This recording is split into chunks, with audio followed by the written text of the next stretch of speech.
তবু এই দেয়ালের শরীরে যত ছেঁড়া রং ধুয়ে যাওয়া মানুষ, পেশাদার প্রতিহিংসা তোমার চেতনার যত উদ্ভাসিত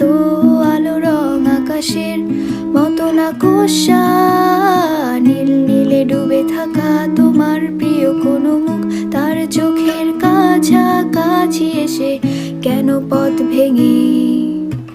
দুটো মানচিত্র